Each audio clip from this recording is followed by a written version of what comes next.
Docteur, j'ai des démangeaisons de la vulve et du vagin. Parfois, on observe également des écoulements épais et blanchâtres. Docteur, j'ai des pertes blanches ou des pertes jaunes parfois.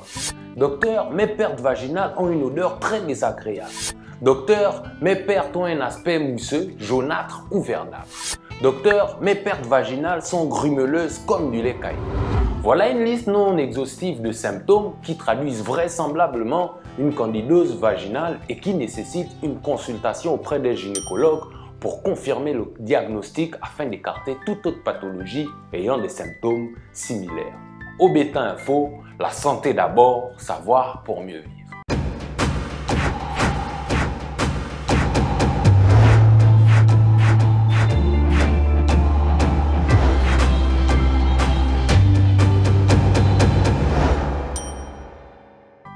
Bonjour à toutes et à tous, bienvenue sur Obeta Info. Je suis le docteur Ozung Fok-Lenel, pharmacien biologiste, à votre disposition. Et sans plus tarder, qu'est-ce qu'une candidose vaginale?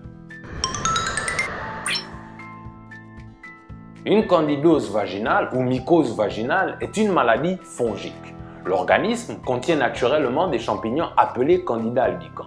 Lorsque ces champignons se trouvent en quantité normale dans le corps humain, ils ne provoquent pas de problème de santé. Mais lorsqu'ils se multiplient de manière anormale en raison d'un déséquilibre de la flore vaginale, il peut provoquer l'apparition d'infections fongiques. C'est pourquoi les mycoses génitales, parfois appelées candidose vulvo-vaginale ou candidose vaginale, ne sont pas des infections sexuelles.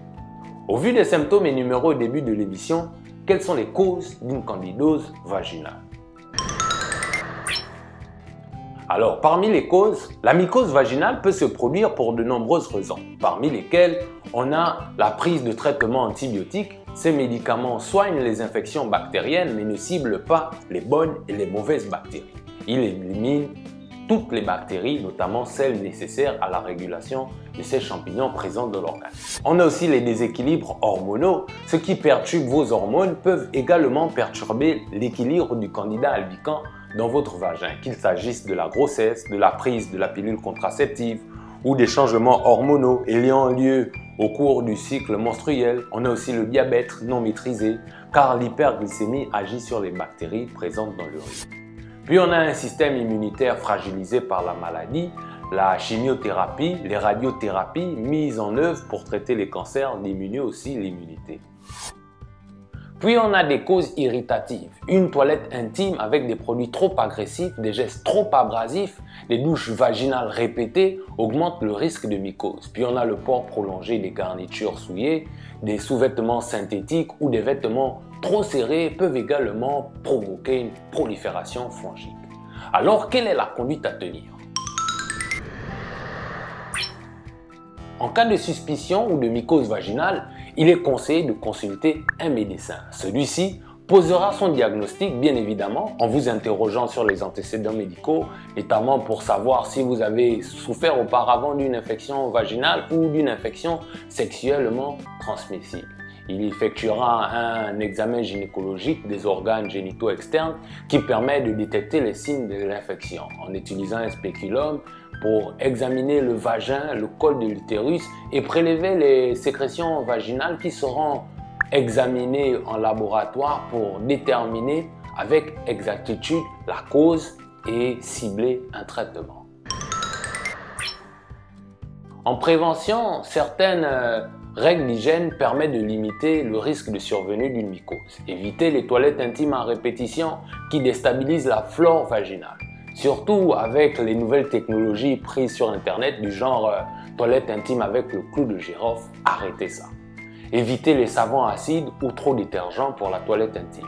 Évitez des rapports sexuels avec plusieurs partenaires susceptibles d'être porteurs de l'infection, mais surtout le port du préservatif est conseillé. Puis évitez de rapporter des matières fécales vers le vagin lorsqu'on s'essuie aux toilettes, dans le sens de l'anus vers le vagin. Il faut plutôt faire l'inverse. Portez des sous-vêtements en coton et changez-les chaque jour. Évitez aussi les vêtements trop serrés. Alors il existe certains soins gynécologiques vendus en pharmacie ou en parapharmacie qui permettent une toilette intime quotidienne sans altération de la flore normale. Ils contiennent le plus souvent des bases lavantes douces associées à des agents adoucissants calmants. Ils permettent dans certains cas de diminuer les démangeaisons et autres sensations douloureuses. Alors, j'espère que mes conseils vous seront utiles. Vous êtes prévenus, avertis, informés, sensibilisés. Vous en valez deux. À bon entendeur, salut. Alors pour toute autre question ou inquiétude, je suis disponible sur les réseaux sociaux qui s'affichent sur votre écran. Il vous suffit simplement de scanner le QR code. Mais surtout, n'oubliez pas de liker, de vous abonner, surtout de partager. Ensemble, on peut sauver des vies. Cependant, prenez soin de vous et de vos proches et on se dit à la prochaine pour un prochain numéro.